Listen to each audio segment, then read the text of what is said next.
relationship I have with my phone. Yeah, I feel like this comes around like every 2 years where I make a good change, set good boundaries with my phone, how online I am, my screen time, all that. And then slowly over the course of 2 years, I sort of slip back into those bad habits and over-reliance on scrolling. So here we are again.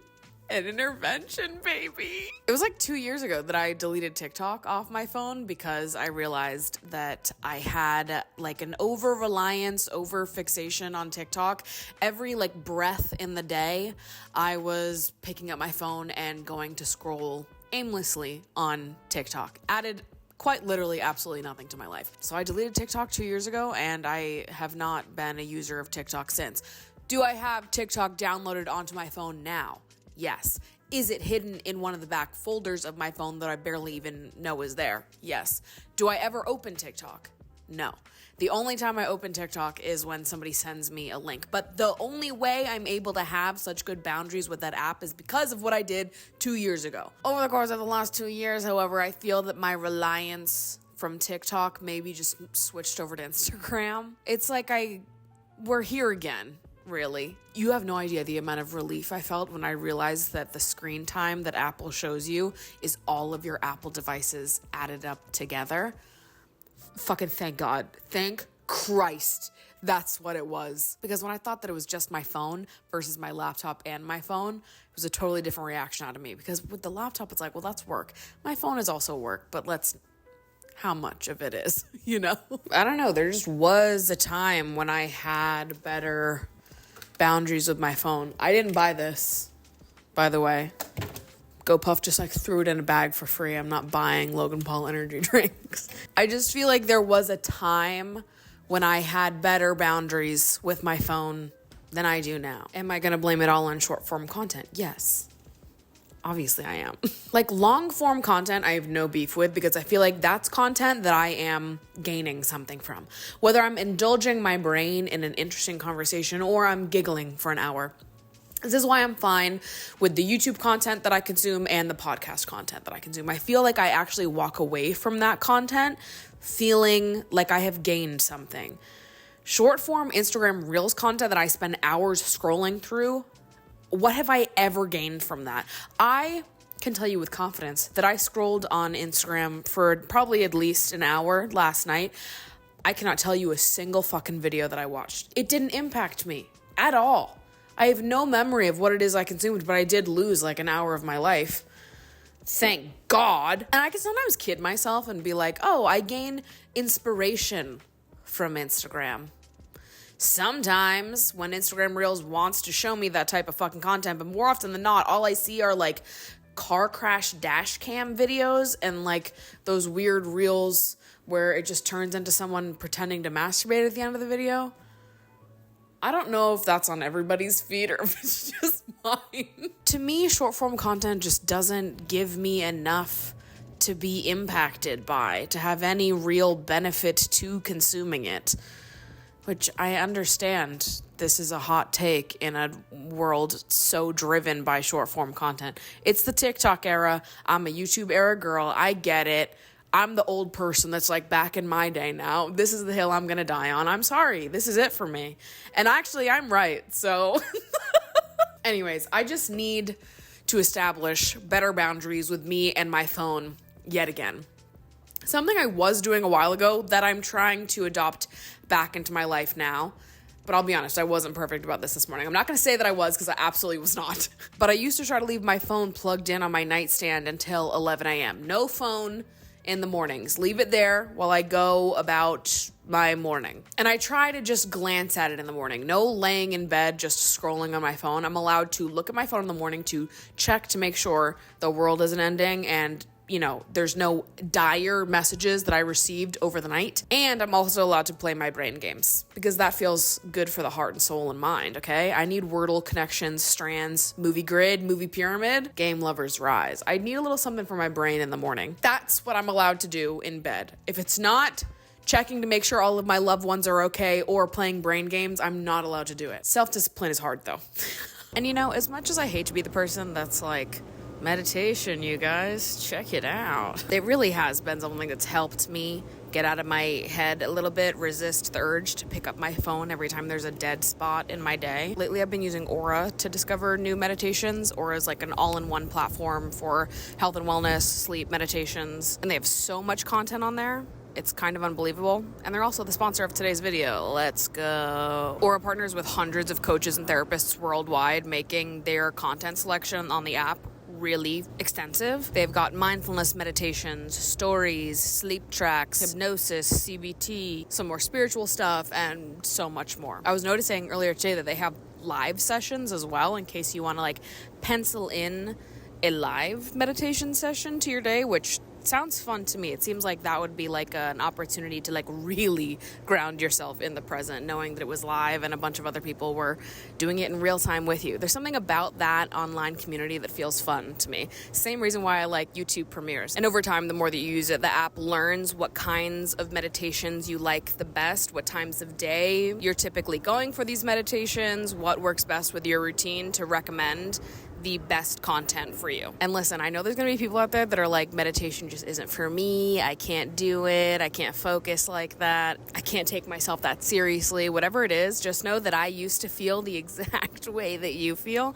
And if you told me 4 years ago that meditation was gonna be like an irreplaceable practice to me in terms of getting myself like back into my body, feeling good, away from the like vices that keep my brain in like a constant state of distraction, I would have laughed at you, to be quite honest. It does not have to take up a ton of your time. 3 to 5 minutes a day, all it takes to just sit down and listen to a meditation, do a little breath work, and help your brain sort of slow down a little bit. And when I first started, my thoughts would be like racing 24/7. I couldn't get a moment of silence, but now I feel like I'm getting better at turning off my brain and just enjoying silence during these meditations. As someone with a very active brain, I can constantly hear my own voice inside my head. It's crazy to me that some people don't have that. Anyways, if you're interested in giving Aura a try, seeing if it could be helpful for you in your life, the first 500 people to sign up using my link down in the description will get a free trial as well as 25% off if you decide to commit to Aura. So the link for that's going to be down in the description down below. Just give it a try.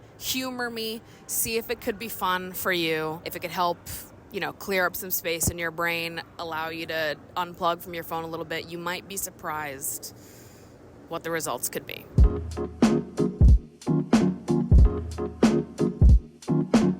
Dude, it is diabolically hot outside. I actually don't know how much longer I'm gonna be able to fucking hang out here. I was gonna go get matcha and sit down, which I'm still gonna try to do, but I'm suffering. What the fuck? Whoever says, like, go outside and enjoy the weather. Go outside and enjoy the weather. Enjoy what weather? How about survive the weather? I fucking hate it here.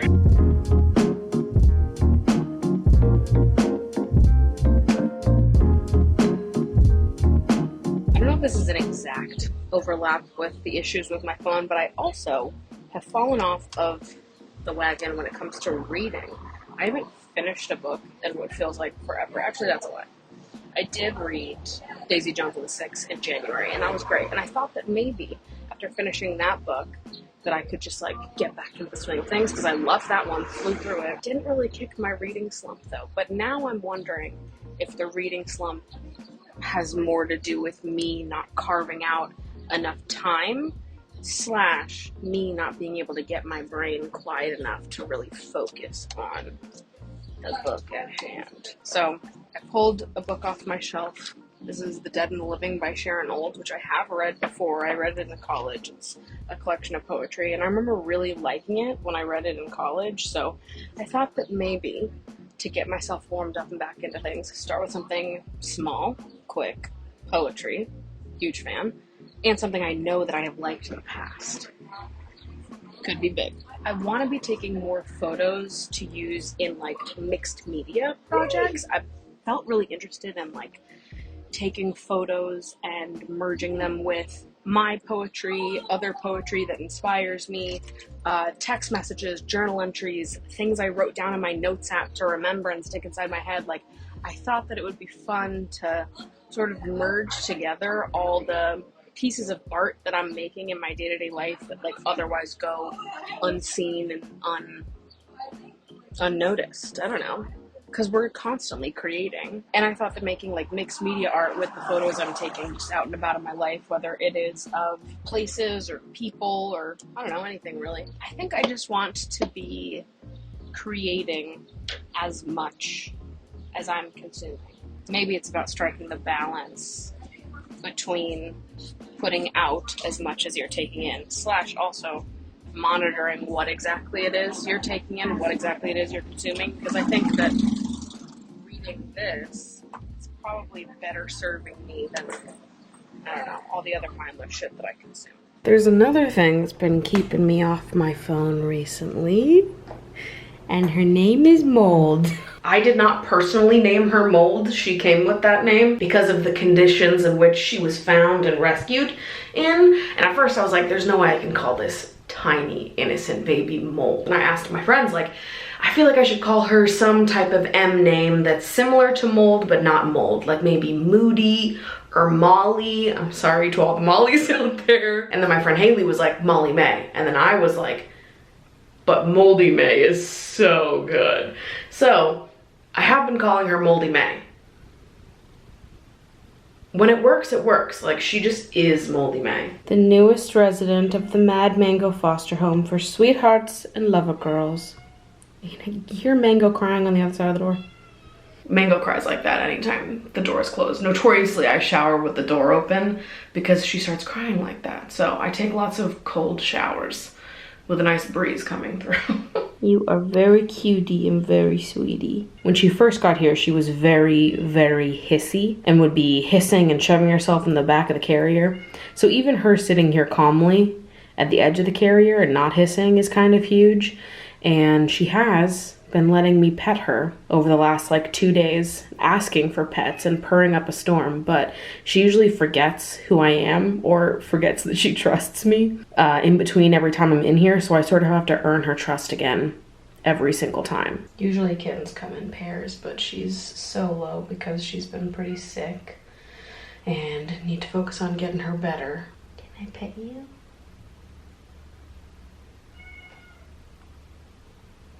You seem receptive. Okay, yeah, look at that. Do you want to come out? Yeah, look at that. See, like, she goes in between being into it and being so cautious and scared. She's so friggin' tiny, though. And obviously, as you can see, she's got some scarring going on in her eye from an infection that she had before she was rescued. But she's on medicine for that, too. I don't think it's gonna get much better than that visually, though. I think we're just working on the squinting and making sure she feels comfortable, but it's, yeah, I'm not sure how much she can actually see out of that eye, or if she's completely blind. I don't know. It's so rewarding to see her progress and get more comfortable, and like how different all of the cats I've encountered in my life are in like this kind of intimate way. My first 2 fosters, Chirp and Roar, were like very social, very, you know, confident and affectionate around humans, like immediately. Needed no warming up. It actually, like, literally from day one, they were like attached at the hip to me and were just like always wanting to be held and cuddled and all of that. And she is definitely a little bit more scared, which was similar to Mango. When I adopted Mango, she was really scared, but Mango wasn't ever like hissy or aggressive at all. She would just run and hide. To this day, I've never heard Mango hiss ever in my life.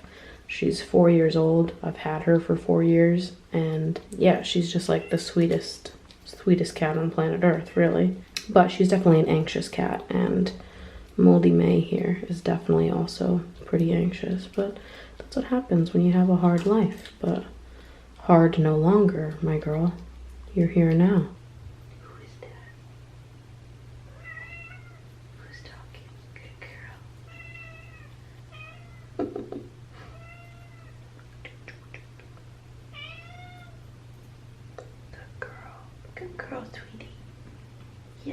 Very brave. You are very brave. I know I talked about this when I had my first set of foster kittens, where I was like, there's something about caring for a small, defenseless creature in need that just like puts it all in perspective. And I feel like it's sort of happening again with Moldy. Really, fostering kittens has been such a like monumentally positive experience for me. I'm really glad that I decided to start doing it. Additionally, I'd like to remind all of you that in the moments when you look at your screen time on your phone and you think, God, literally what the fuck am I doing all day? Just know, there is someone out there way worse than you. I understand this isn't like the best way to look at it, but here's the thing. I'm doing like a self-critical thing right now, right? Looking at the amount of time I spend on my phone and deciding, hey, you know what? I don't think I like that. I think I want to reevaluate my relationship, my reliance on my phone. My beef is not even necessarily the amount of time I'm spending on my phone, it's the amount of useless time I'm spending on my phone. I'm cool with being a very online person. Clearly it's my fucking job to be online, so naturally I spend a lot of hours on my computer. There are good hours and there are bad hours. There are hours that are worth my time and hours that are not worth my time. I just like to differentiate what those hours are. Am I someone that like can't go sit through a dinner with someone without looking at my phone? No. And I've never been that person. In fact, I'm quite good at knowing when to pick up my phone and when to not pick it up. I'm being self-critical about my own relationship with my phone because I give a shit and want to make sure that I am living my life the way I want to live it. That I am like questioning my vices and the things that I'm giving my time and energy to. I may have things in this life that I need to work on. However, at least I am not someone who talks during movies. At least I'm not someone that can't put their phone on Do Not Disturb for a mere hour and a half to watch a movie that people spent hours, days, weeks, months, years working on perfecting, okay? At least I'm not someone like that. Movie talkers, I will see you in hell, bitch. I fucking hate you. And I don't say that lightly. And I'm not lying or exaggerating. I fucking hate you. The amount of rage that fills my body when I realize that I'm sat next to a movie talker, oh bitch.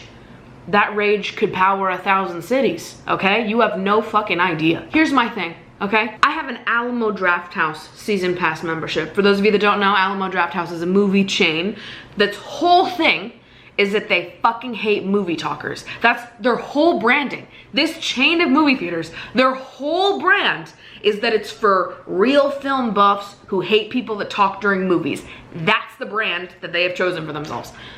So tell me, riddle me this, why I was sat at a Thelma screening a few short weeks ago and the couple next to me that must have been on like a first or second date was chatting the whole fucking time like it was a comedy set that they were doing in response to everything happening in the movie. Tell me why that was happening at an Alamo Drafthouse. Can't y'all go be menaces at the Regal? Let's be serious, America. Of all the movie theaters that you could choose to be a menace at, why do it at the one that's entire brand is we hate people like you? Hello? I was so excited to see Thelma. That movie had been on my list. I booked my ticket weeks in advance. It was like a Friday night, 7 p.m. week the movie came out showing. This is prime time. People that are in that movie theater want to see this movie. I planned a little solo Friday night date for myself and these two losers, that's right, losers, next to me were talking the whole fucking time. The whole fucking time. And loud, too. I was ready to lose my mind. Now, at the Alamo Drafthouse, we're just getting into it now. At the Alamo Drafthouse, they have a policy where if someone is talking and breaking the rules, you can raise an order card because the Alamo Drafthouse is a dine-in movie theater. So you can write your order for food and drinks and all of that on a little card, press a light, and then your seat lights up and the waiters know to come and get your order. You can also do that same exact process to report a movie talker. Now, these people were sat right next to me, right next to me. I couldn't report them and not have them know it was me. So I was like, what's the point in doing all that? Let me just tell them myself. If I'm gonna be mad about this, my options are either report them or say something myself. And I felt like it would have been a real bitch move to put up that order card when I am sitting right next to them. It's not like I was a few seats over and they wouldn't have known it was me. He would have grabbed that fucking card, looked at it, and then had to look directly at them and say something. Like, I couldn't do it. I couldn't stomach that. That to me was worse than me having to say something. So finally, I work up the courage to be like, can you please stop talking? Like, 30 minutes into the movie. Now I was proud of myself for that because I'm someone that really doesn't like confrontation and isn't very good at it and will swallow all of my feelings and discomforts just to avoid a moment like that, but I had it. Those words sprung out of me and I didn't even realize they were coming out my mouth. I was so mad, rage pushed it out. They were like, oh yeah, sorry. Keep talking for the whole fucking movie though. Didn't stop them. They said, oh sorry, my bad. Continued fucking talking.